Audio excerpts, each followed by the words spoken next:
नमस्कार दोस्तों, आप सबका स्वागत है आपके अपने YouTube channel daily GK quiz में। दोस्तों आज जीके टेस्ट सीरीज को आगे बढ़ाते हुए हम लोग बात करेंगे सेट 50 की। अगर दोस्तों आप किसी भी कॉम्पिटिटिव एग्जाम्स की तैयारी कर रहे हैं तो ये वीडियो आपके लिए बहुत ही हेल्पफुल होने वाली है। पूरे ध्यान से देखा कीजिए वीडियो से आपका स्टैटिक जीके बहुत ही मजबूत होता है, जो कि आने वाले कॉम्पिटिटिव एग्जाम्स के लिए बहुत ही महत्वपूर्ण है, जैसे SSC MTS, group D, NTPC, ETC।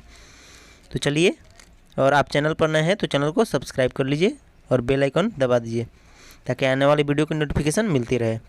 तो चलिए, आपका ज़्यादा समय ना लेते हुए वीडियो को स्टार्ट करते हैं। आज का पहला प्रश्न है, टीपू सुल्तान ने के निम्नलिखित पुत्रों में से बंधक के रूप में श्रीरंगपट्टनम के समझौता में अंग्रेजों को नहीं दिया गया था। Which of the following sons of Tipu Sultan was not given to the British in the settlement of Srirangapatnam as the hostage. तो वो था फतेह हैदर को नहीं दिया गया था। चलते हैं अगले प्रश्न की ओर। अगला प्रश्न है, रणजीत सिंह के राज्य में सम्मिलित था। Was Ranjit Singh kingdom included. तो रणजीत सिंह के राज्य में जो सम्मिलित था वो निम्नलिखित में से है श्रीनगर। चलते हैं अगले प्रश्न की ओर। अगला प्रश्न है, सिख राज्य का अंतिम राजा कौन था। Who was the last king of the Sikh kingdom. Sikh राज्य का अंतिम राजा था दलीप सिंह। चलते हैं अगले प्रश्न की ओर। अगला प्रश्न है, माडा किस नदी के किनारे स्थित था।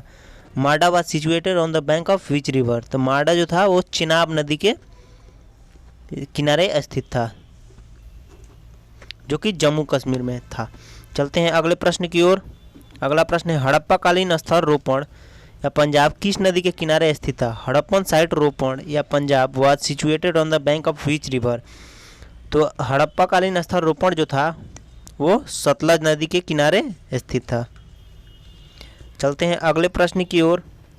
अगला प्रश्न है, वैदिक धर्म का मुख्य लक्षण इनमें से किसकी उपासना था। Which of the flowing was the main feature of वैदिक रिलीजन। वैदिक धर्म का मुख्य लक्षण प्रकृति की उपासना था। चलते हैं अगले प्रश्न की ओर। अगला प्रश्न है, उपनिषद पुस्तकें हैं। Upanishads are books. तो उपनिषद जो पुस्तकें हैं वो निम्नलिखित में से दर्शन पर आधारित हैं। चलते हैं अगले प्रश्न की ओर। अगला प्रश्न है, ऋग्वेद में सबसे पवित्र नदी किसे माना गया है। Which is considered the holiest river in the Rigveda. Rigveda में सबसे पवित्र नदी माना गया है सरस्वती नदी को। चलते हैं अगले प्रश्न की ओर। अगला प्रश्न है, पाली ग्रंथों में गांव के मुखिया को क्या कहा गया है। What is the head of the village refer to in Pali text. तो पाली ग्रंथों में गांव के मुखिया को कहा गया है भोजक या ग्राम भोजक। चलते हैं अगले प्रश्न की ओर। अगला प्रश्न है, बक्सर के युद्ध में कौन कौन मित्र थे। Who were friends in the battle of Buxar. तो बक्सर के युद्ध में जो मित्र थे वो थे अवध के नवाब, मुगल सम्राट और बंगाल के नवाब। चलते हैं अगले प्रश्न की ओर। अगला प्रश्न है, प्रथम मगध साम्राज्य का उत्कर्ष किस सदी में हुआ था। In which century did the first Magadha empire rise. तो प्रथम मगध साम्राज्य का उत्कर्ष 6ठी सदी में हुआ था। 6ठी सदी ईसा पूर्व में हुआ था।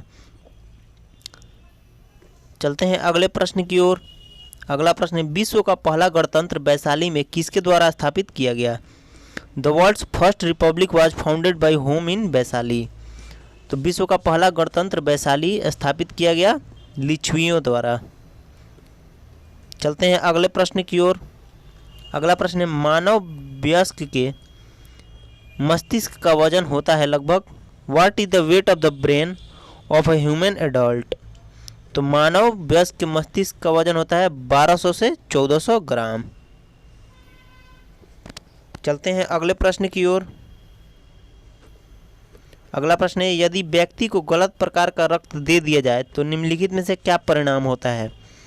If the person is given the wrong type of blood then which of the following results. तो वो होता है सभी धमनियां संकुचित हो जाती हैं। All arteries are narrowed.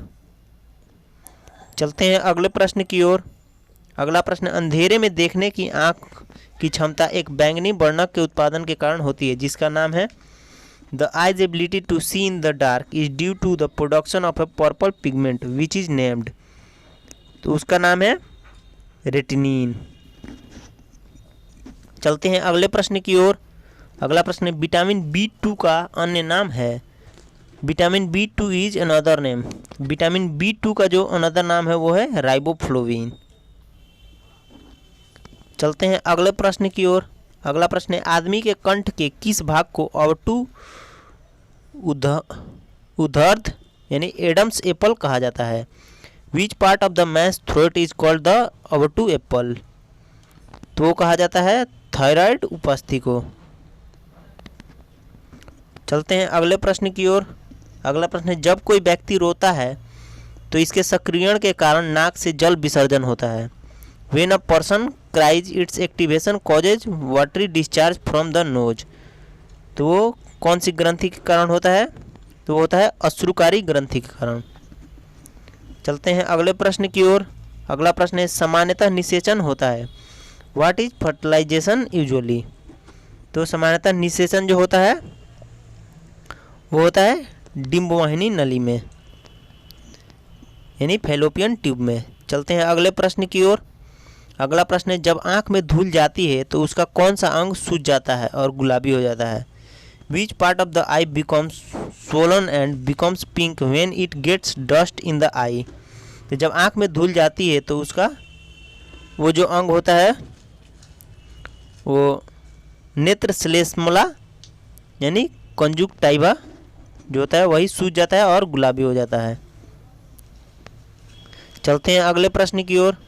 अगला प्रश्न है इलाहाबाद की संधि के बाद रॉबर्ट क्लाइव ने मुर्शिदाबाद का उप दीवान किसे बनाया था।